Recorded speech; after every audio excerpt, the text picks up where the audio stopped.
Hello दोस्तों, तो आज मैं एक्सप्लेन करने वाला हूँ एक बहुत ही कमाल की स्टोरी। कहानी को बिना किसी देरी के स्टार्ट करते हैं, आपको बहुत मजा आएगा।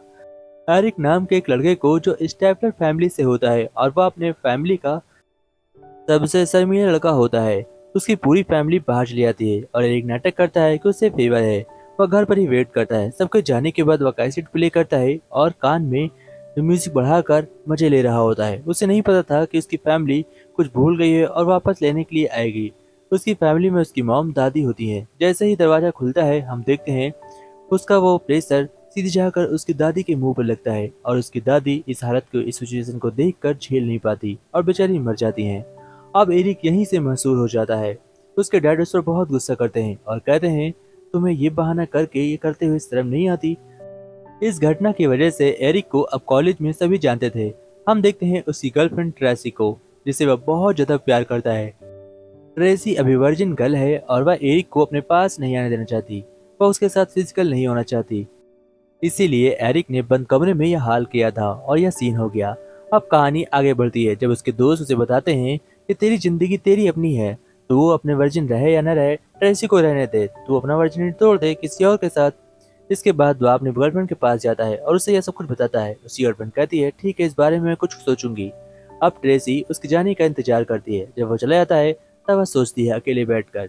इधर हम दूसरी तरफ देखते हैं कि उसके दोस्तों को, जिसका नाम क्रूज और रायन होता है, रायन एक ट्रिप पर जाने का फैसला करता है। इस इवेंट का नाम होता है द नेकेड माइल। तभी हम देखते हैं रात में ट्रेसी एरिक को कॉल करती है और उसे अपने घर बुलाती है और कहती है, आज घर पर कोई नहीं है, फौरन आ जाओ। एरिक दौड़ते दौड़ते उसके घर जाता है और वो बहुत ही खुश था क्योंकि उसे पता था आज उसके साथ क्या होने वाला है, यानी कि आज ट्रेसी और इनकी दोनों की वर्जिनिटी खत्म हो जाएगी। अब दोनों घर पहुंचते हैं। वह ट्रेसी को किस करने वाला था कि उसके डैड वहां पर आ जाते हैं। एरिक को मजबूरन जाकर कमरे में छिपना पड़ता है और वह जाकर बाथरूम में छिप जाता है जहां पर वॉशिंग मशीन रखी होती है। वह उसके अंदर घुस जाता है और अपने आप को बंद कर लेता है। उसकी आवाज ट्रेसी के डैड सुन लेते हैं। अब वहां पर डंडा लेकर उसे मारने के लिए आते हैं। वो वॉशिंग मशीन से बाहर निकलता है और वहां से भाग निकलता है।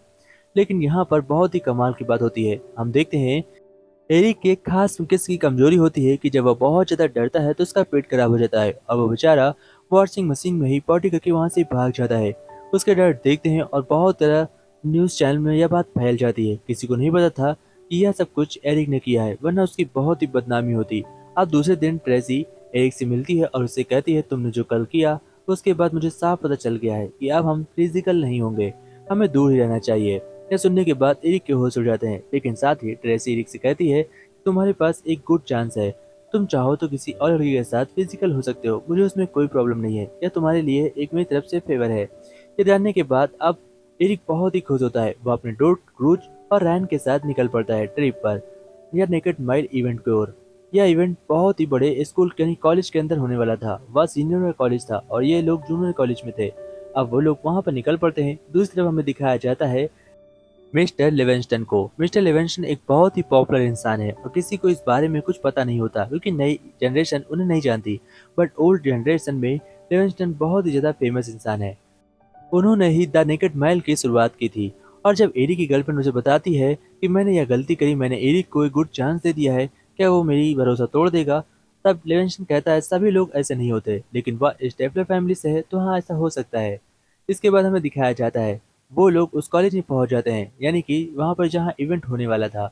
यहाँ पर एक शानदार पार्टी चल रही थी और एरिक का भाई यानी कि कजन, जिसका नाम है स्टेपलर, वह स्टेपलर फैमिली से तो है लेकिन उसका नाम भी स्टेपलर होता है। वह उसे देखकर बहुत ही खुश होता है क्योंकि उसने पूरे कॉलेज में हंगामा मचा रखा था।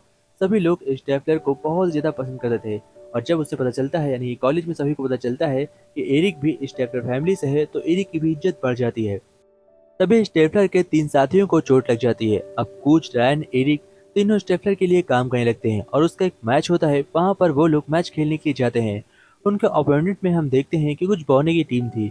यह बौनों की टीम इतनी ज्यादा खतरनाक होती है कि वो लोग इन्हें बहुत ही आसानी से हरा रहे थे। और बहुत स्टेपलर बहुत कोशिश करता है, लेकिन इसके बावजूद वह बौनों की टीम से इस मैच को जीत नहीं पाते। हम देखते हैं बौनों की गर्लफ्रेंड भी बहुत ज्यादा कमाल की थी। स्टेपलर एक प्लान बनाता है, उसके चलते वो लोग काफी करीब पहुंच जाते हैं, लेकिन अंत में हम देखते हैं कि वह एक गोल से हार जाते हैं। उनके हारने की वजह से स्लाइपर बहुत ही ज्यादा गुस्सा होता है और कहता है, कोई बात नहीं, हम हार गए लेकिन हम कॉलेज में और पॉइंट लेकर आएंगे और कॉलेज में धूम मचाएंगे।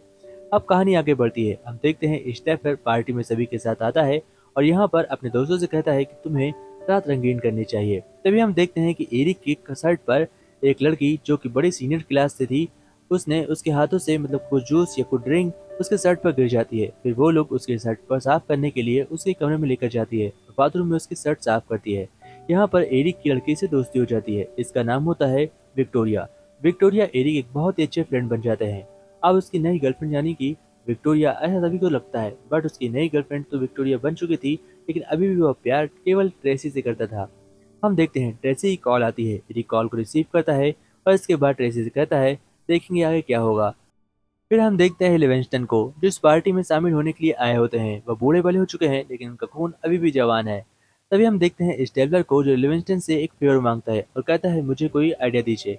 वो यह बात बताता है कि उसकी गर्लफ्रेंड ने उसे गुड चांस दिया है। जैसे ही गुड चांस वाली बात सुनता है, लिविंगस्टन कहता है कि तुम ही वो लड़के हो गुड चांस वाले, जिसे एक ऑफर मिला है। ये तो बहुत ही गुड चांस है, तुम्हें इस पर मौका मारना चाहिए।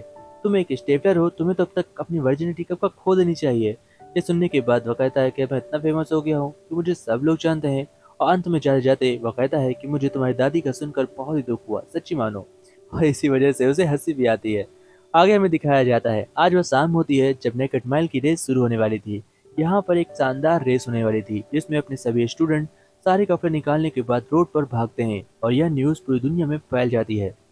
इसीलिए इस रेस में हिस्सा लेने के लिए स्टूडेंट बहुत दूर दूर कॉलेज से आते हैं। रेस खत्म होने के बाद विक्टोरिया एरी को किस करती है और यह शॉट टीवी पर दिखाया जाता है, जो कि उसकी गर्लफ्रेंड ट्रेसी देख लेती है। ट्रेसी के देखने के बाद उसका दिल टूट जाता है। उसकी कुछ दोस्त उसको समझाती हैं कि ऐसा होता ही है। अब कहानी आगे बढ़ती है और हम देखते हैं स्टेफलर अपने दोस्तों की इज्जत बढ़ाने के लिए एक गेम खेलता है, डंडे पे छल्ला डंडे पे बल्ला। दूसरी तरफ ट्रेसी की फ्रेंड उसे सजेशन देती है कि तुम्हें भी ऐसा करना चाहिए जैसा कि एरिक ने किया है। वह भी एक पार्टी में जाती है और एक नए लड़के के साथ एंजॉय करने की कोशिश करती है, बट उसका मन नहीं मानता। दूसरी तरफ एरिक को हमें दिखाया जाता है जो कि पार्टी में बहुत ज्यादा एंजॉय कर रहा था और वह विक्टोरिया के साथ संबंध बनाने वाला था कि उसे छोड़कर रात में ही भाग कर आता है, क्योंकि उसे ट्रेसी की याद आ जाती है। और वह ट्रेसी के पास जाकर वह सब कुछ बताता है जो उसके साथ हुआ। ट्रेसी यह सुनकर बहुत ही खुश होती है और वह कहती है अब मैं बिल्कुल तैयार हूँ। फिर दोनों अपनी वर्जिनिटी तोड़ देते हैं और दोनों की वर्जिनिटी टूटते ही स्टेफलर फैमिली के नाम रोशन हो जाता है। और हाँ, एरिक का भाई स्टेफलर अपने गेम का बदला लेने के लिए वह नाटू की गर्लफ्रेंड को उड़ा देता है और उसकी सीडी बनाकर नाटू को भेज देता है। इसी के साथ स्टोरी एंड होती है।